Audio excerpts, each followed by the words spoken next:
back to the AA VFX 73 channel, and this is my review of episode 2, or chapter 2 of Flux, which obviously Doctor Who's new season. This is War of the Sontarans, my reviews and my opinion, so stay tuned.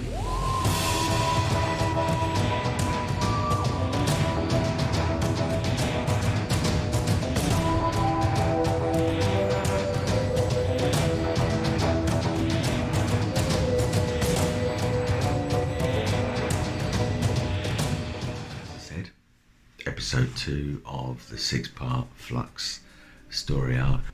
What did I think of episode 2? I actually really enjoyed it. What I enjoyed about it was its pacing.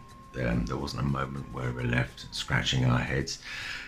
There were, again, a couple of things. Now again, a lot's going on, so if you're not following the plot point, if you're not fresh, if you're not akin to the last week's episode, you'll be completely lost. We do see, first of all, Doctor isolated from the TARDIS.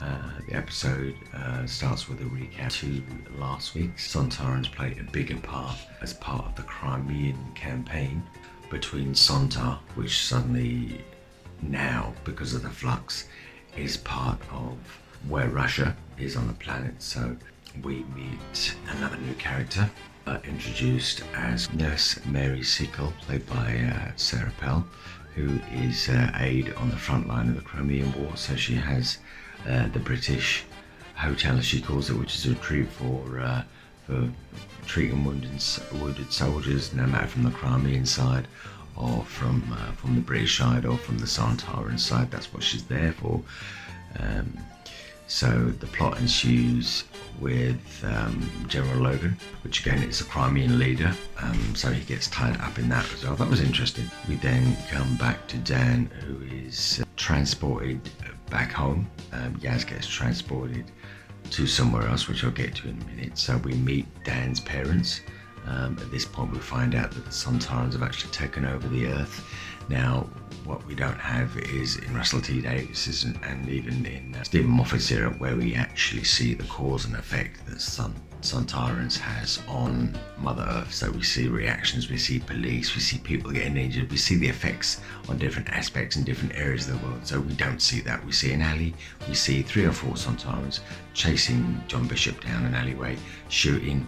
We see a couple of neighbours looking out on their mobile phones along the street. That's about it. So we don't get a lot of cause and effect. I think we've seen it a dozen times, but for budget cuts, possibly. So we see Dan coercing in a car with his parents, explaining what's been going on. They then infiltrate Liverpool docks, where we see Sontarans obviously manufacturing armaments and building ships. It's a shipyard, basically. I never knew Sontarans could spot weld, but there we go. So again, coming back to earlier on, Yaz gets teleported as part of the Flux's behaviour to an unknown area, a temple that is in need of repair. Meets up with Vindar again, who we met last week briefly.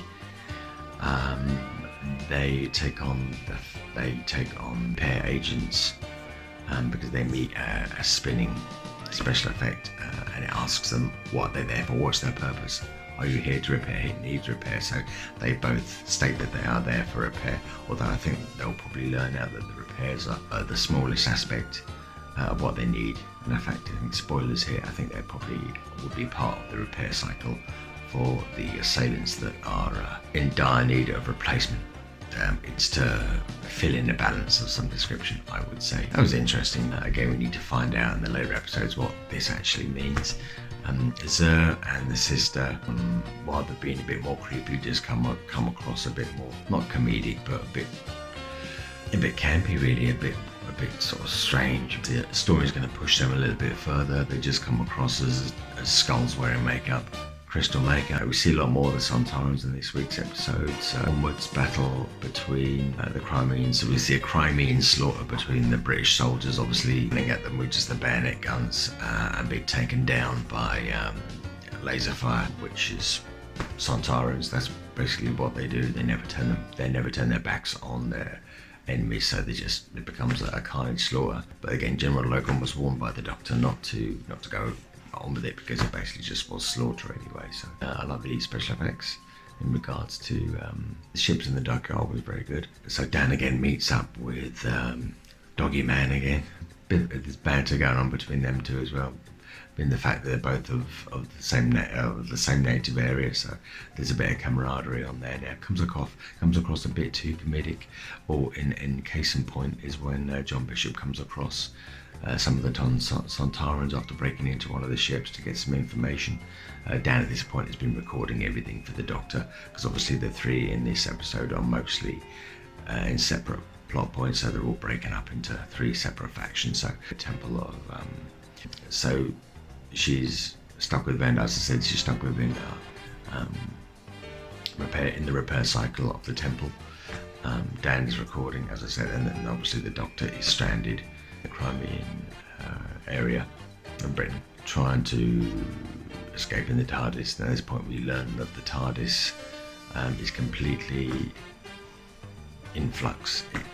The doors are missing, so the doors have been closed up, so at some point that we get TARDIS doesn't know what to do, she can't communicate with the TARDIS. So at this point we still know that the Doctor still doesn't know ultimately what's going on. But again, a lot going on. I enjoyed it. I actually did. Overall, I am reviewing this, so I did enjoy it. There are some weak areas, that aren't fully explained in this review. We're not 100% sure. Case in point, beginning of the episode, we learn that the Doctor is having a vision of some description, and